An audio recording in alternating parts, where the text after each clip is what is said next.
Bonjour à toutes et à tous, bienvenue sur cette nouvelle vidéo dédiée à un sujet fascinant, mystérieux et profondément spirituel, l'entre-deux-mondes. Ce lieu invisible entre ici et ailleurs, entre la vie et la mort, entre le monde des vivants et celui des âmes. Aujourd'hui, nous allons explorer ce que les médiums disent de cet espace intermédiaire, un lieu de transition, un pont, une vibration, un espace d'amour, d'attente, parfois de confusion, mais surtout de lumière.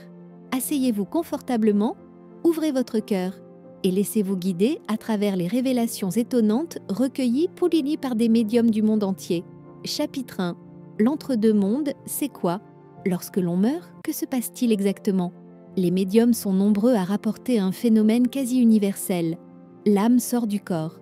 Elle le contemple, parfois avec surprise, parfois avec sérénité. Et puis, elle ne monte pas tout de suite vers la lumière. Non, elle reste quelque temps dans une zone de transition, un entre-deux, un lieu énergétique.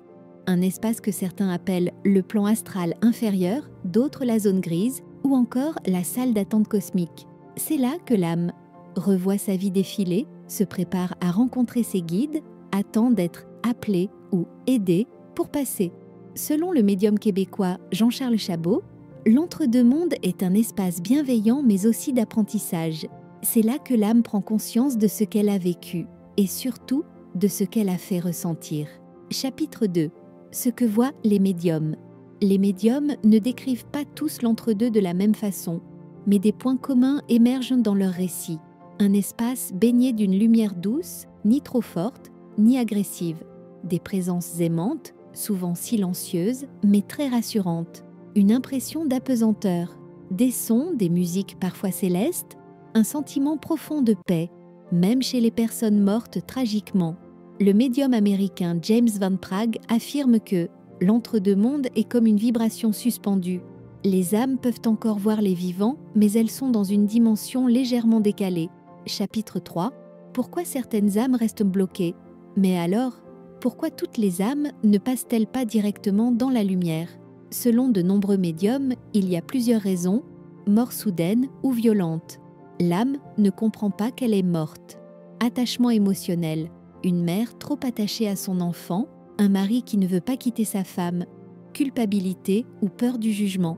L'âme pense ne pas mériter d'aller dans la lumière, refus de lâcher prise. Certaines âmes s'accrochent à leur ancienne vie, leurs biens ou leur identité terrestre. Dans ces cas-là, les médiums ou passeurs d'âmes peuvent intervenir pour les guider. Chapitre 4. Le rôle des guides dans l'entre-deux.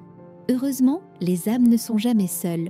De nombreux témoignages médiumniques parlent de guides spirituels, d'anges ou de proches défunts venus chercher l'âme.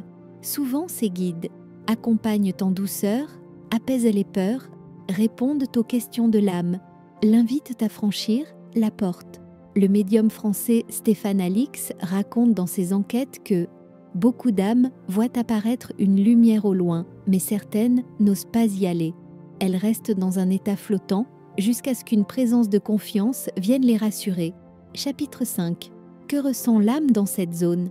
Les médiums s'accordent à dire que l'âme ne ressent plus la douleur physique, garde une certaine forme de conscience, peut ressentir les émotions des vivants proches, tristesse, colère, et surtout, reçoit un amour immense. Certaines âmes restent durant quelques heures dans cette zone, d'autres plusieurs jours, voire des années. Mais pour les médiums, le temps n'existe pas vraiment dans l'entre-deux. Il n'y a pas d'horloge, pas de minuteur, seulement des états de conscience qui évoluent. Chapitre 6. Comment les médiums communiquent avec les âmes dans l'entre-deux? Les médiums ne voient pas tous l'entre-deux avec leurs yeux physiques. C'est souvent une perception intérieure, une sorte de vision subtile, un ressenti, une vibration. Ils parlent de plusieurs modes de communication. La clairvoyance, voir les âmes ou les scènes de l'au-delà. La clairaudience, entendre des messages, des prénoms, des mots. La clairsentience, ressentir des émotions ou des douleurs physiques qui viennent de l'âme. L'écriture intuitive, des messages dictés par l'âme sur le papier. Certains médiums, comme Allan Kardec, ont été des pionniers dans la codification de ces échanges. D'autres, comme Alison Dubois, affirment recevoir des flashs d'images comme des extraits de films mentaux. L'important, disent-ils tous, c'est l'intention du cœur.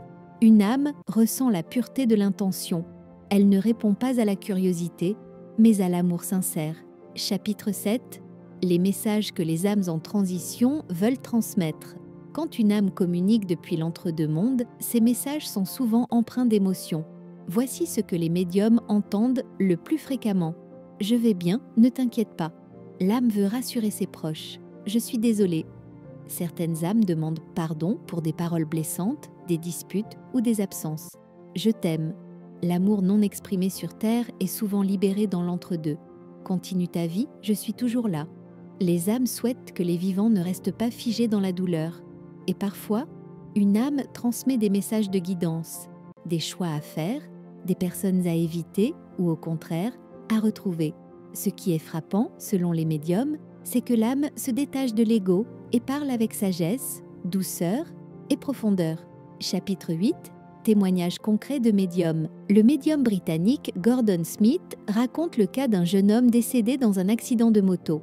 Pendant des semaines, son âme restait proche de sa mère, essayant de la consoler.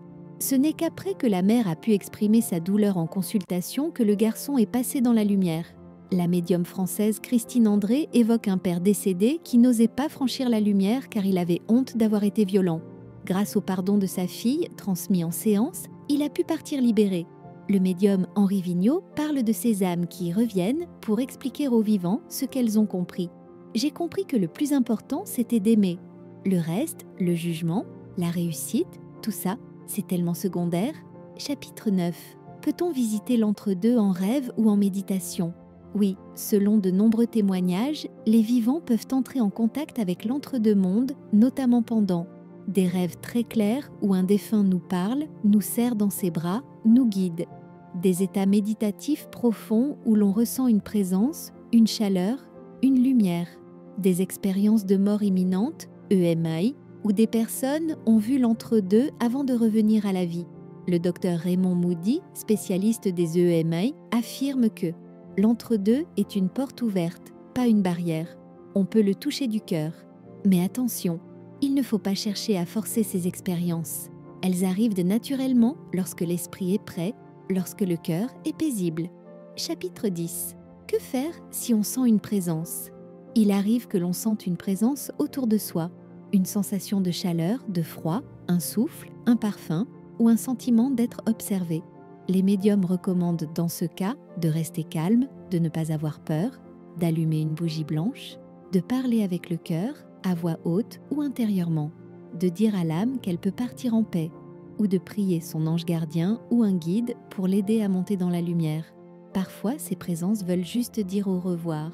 Parfois, elles demandent frôlantes de l'aide pour être libérées. Mais souvenez-vous toujours, vous êtes protégés, cow-boy.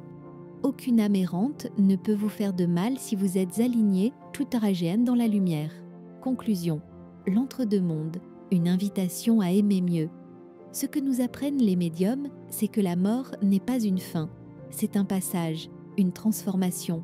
Et dans ce passage, il existe un entre-deux qui accueille l'âme, l'apaise, l'enseigne, l'oriente.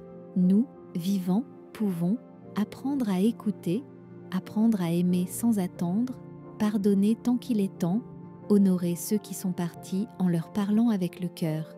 Car l'entre-deux-mondes n'est jamais si loin. Il suffit parfois d'un silence, d'un souffle, d'une pensée, pour qu'un pont invisible se crée.